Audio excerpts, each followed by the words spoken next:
67வது சுதந்திர தினம் நாடு முழுவதும் இன்று உற்சாகமாக கொண்டாடப்பட்டு வரும் நிலையில் காஷ்மீர் எல்லைப் பகுதியில் உரி என்ற இடத்தில் உள்ள போர் வீரர்களின் நினைவிடத்தில் ராணுவ வீரர்கள் இன்று அஞ்சலி செலுத்தினர்.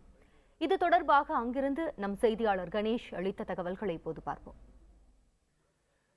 காஷ்மீரில் இருக்கக்கூடிய இந்திய பாகிஸ்தான் எல்லை பகுதியில் இங்கே ராணுவ வீரர்களுடைய வாழ்க்கை எப்படி இருக்கு அப்படிங்கறத பதிவு செய்கிற இந்த புதிய தலைமுறையின் காஷ்மீர் பயணத்தின் ஒரு பகுதியாக இங்கே 67வது சுதந்திர தினம் கொண்டாடப்பட்டு வரும் இந்த வேளையில நாம நிற்கும் இடம் வார் மெமோரியல். 1947-48 ஆண்டுகளில் நடந்த போர்ல உயிரிழந்த ராணுவ வீரர்களுக்கு அஞ்சலி செலுத்துவதற்காக இந்த இடம் வார் மெமோரியல் அமைக்கப்பட்டிருக்கு. சுதந்திர தினத்தையொட்டி இந்த இடத்திலும் இன்றைக்கு ராணுவ வீரர்களுக்கு அஞ்சலி செலுத்தப்பட்டது. இந்த இடம் அமைந்திருக்கக்கூடிய பகுதி மிகவும் முக்கியத்துவம் வாய்ந்த பகுதி. நீங்க இதற்கு பின்னாடி இருக்கக்கூடிய மலைகளை பார்க்கலாம். இதுதான் இந்தியாவுடைய கடைக்கோடி எல்லையாக இருக்கிறது. இதற்கு பின்புறம் இருக்கக்கூடிய மலைகள் பாகிஸ்தானை சேர்ந்த பகுதி அப்படிங்கிறதுனால இது இந்தியாவிற்கு ரொம்ப முக்கியமான ஒரு பகுதியாக இருக்கிறது. ஸ்ரீநகரிலிருந்து 100 கிலோமீட்டர் தொலைவில் இருக்கக்கூடிய உரி அப்படிங்கிற பகுதியில் இந்த இடம் அமைஞ்சிருக்கு.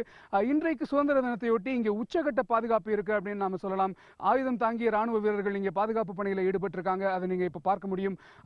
இந்த இடத்திற்கு அருகாமையிலேயே இங்க ராணுவத்தின் சார்பில், இந்திய ராணுவத்தின் சார்பில் இங்க இருக்கக்கூடிய கிராம மக்களுக்காக, அவர்களுடைய நலனுக்காக பள்ளிக்கூடங்கள், மகளிருக்கான சுய உதவி குழு, வேலைவாய்ப்பு திட்டங்கள் போன்ற நிறைய விஷயங்கள் செயல்பட்டு வருவதை நம்மளால பார்க்க முடியுது. ஒட்டுமொத்தமா சொல்லணும் அப்படின்னு சொன்னா இங்க இருக்கக்கூடிய மலை கிராம மக்களுக்கு ராணுவம் ஒரு புதிய வாழ்க்கையை கொடுத்திருப்பதை நம்மளால பார்க்க முடியுது. 67வது சுதந்திர தினத்தை இந்த காஷ்மீர் எல்லை பகுதியில ராணுவ வீரர்களோடு சேர்ந்து கொண்டாடும் பொழுது இந்த சுதந்திர தினம் நமக்கு முழுமையான ஒரு சுதந்திர தினமாக படுகிறது. புதிய தலைமுறைக்காக ஒளிப்பதிவாளர் கிருஷ்ணமூர்த்தியுடன் கணேஷ்.